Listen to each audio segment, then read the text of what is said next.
Saudara-saudaraku tercinta, aku dikorbankan untuk kembali kepada Sang Hyang Widiwasa untuk menyelamatkan kalian semua. Yang aku harapkan adalah hidup dengan damai dan sejahtera. Jangan lupa, setiap tahun pada tanggal 14 Kasada, lakukanlah upacara persembahan kepada Sang Hyang Widiwasa.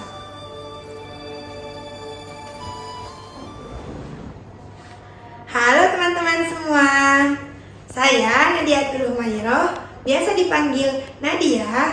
Di sini saya dari SMA Unggulan Hafsah Zainul Hasan BPPT Genggong.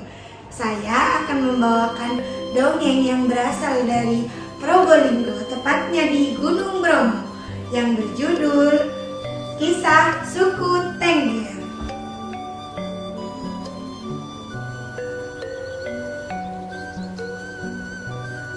Alkisah. Pada zaman dahulu, hiduplah sepasang suami istri bernama Roro Anteng dan Joko Seger. Roro Anteng dikenal sebagai wanita yang cantik dan berbudi, sementara Joko Seger merupakan sosok lelaki yang tampan. Pasangan Roro Anteng dan Joko Seger hidup sebagai peternak dan petani di kaki Gunung Bromo. Karena usahanya yang gigih, mereka memiliki banyak sekali hasil ternak dan hasil panen yang melimpah. Namun, kekayaan ternyata belum bisa membuat mereka bahagia. Karena Roro Anteng dan Joko Seger belum memiliki keturunan. Kesedihan Roro Anteng karena belum juga memiliki anak membuat Joko Seger gusar. Joko Seger meminta maaf kepada Roro Anteng dan mengajak sang istri untuk berdoa memohon kepada Sang Hyang Widiwasa. Tidak hanya itu, Joko Seger juga mengajak Roro Anteng untuk melakukan puja semedi pada hari Respati Kasih di dekat kawah Gunung Bromo.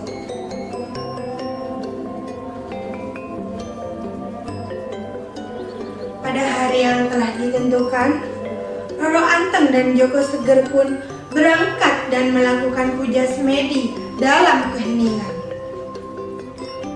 Nah, saat itulah keduanya mendengar suara gaib yang menyatakan bahwa doa mereka telah didengar oleh Dewata Agung.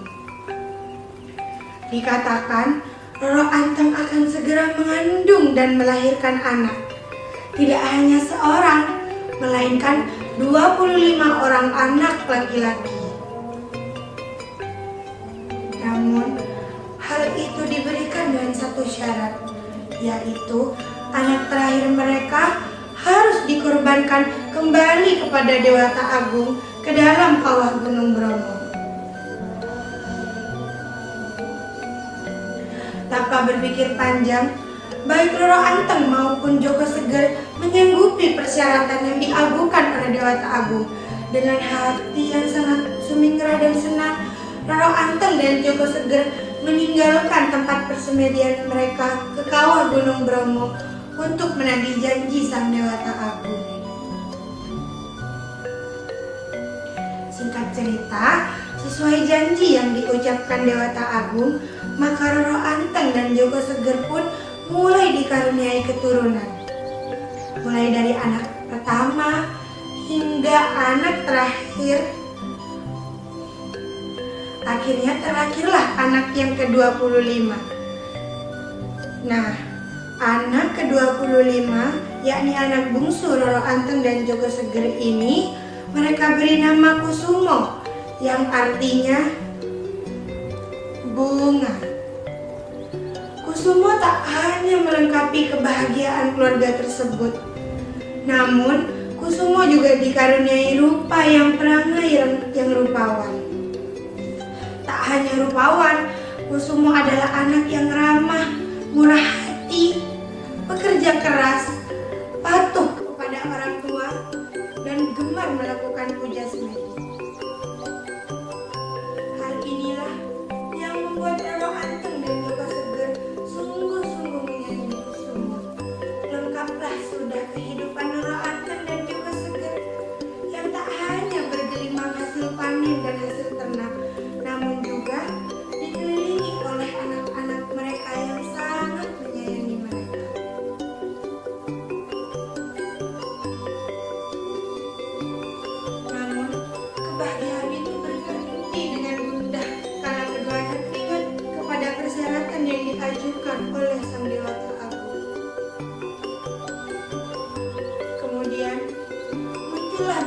bumi yang dahsyat dan gemuruh dari kawah Gunung Bromo.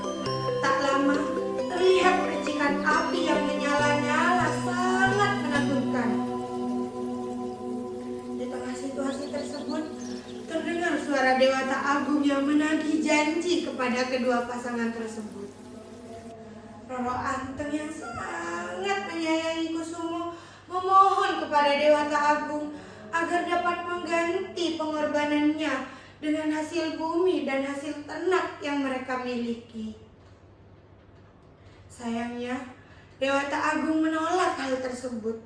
Dewata Agung juga mengingatkan bahwa selain janji yang harus ditepati, arti sebuah korban adalah agar jangan terlalu berlebihan mencintai sesuatu, karena hal tersebut tidak akan ada artinya jika tidak dapat menyelamatkan jiwa mereka.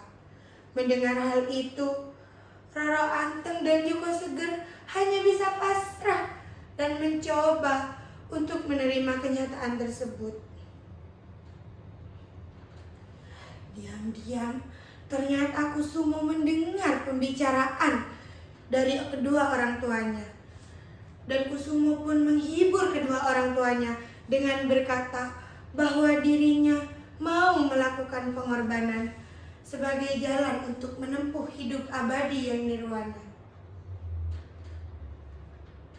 Saat dikorbankan, Kusumo juga meminta kedua orang tuanya untuk mengantarkan Kusumo ke kawah Gunung Bromo dan meminta agar pengorbanannya diterima oleh Sang Hyang Widiwasa. Pada hari yang telah ditentukan, Roro Anteng, Joko Seger, dan bersama ke-24 anaknya pergi mengiringi Kusumo ke puncak Gunung Bromo yang telah berdandan dengan cara Brahmana. Sesampainya di tepi kawah Gunung Bromo, mereka berdoa dan memohon kepada Sang Hyang Widiwasa. Perlahan, kawah Gunung Bromo pun menjadi tenang. Percikan-percikan api yang dikeluarkan pun mulai padam. Di tengah suara dingin yang sunyi tersebut, sebuah cahaya terang datang dan menelan Kusumo yang menghilang di tengah kawah Gunung Bromo.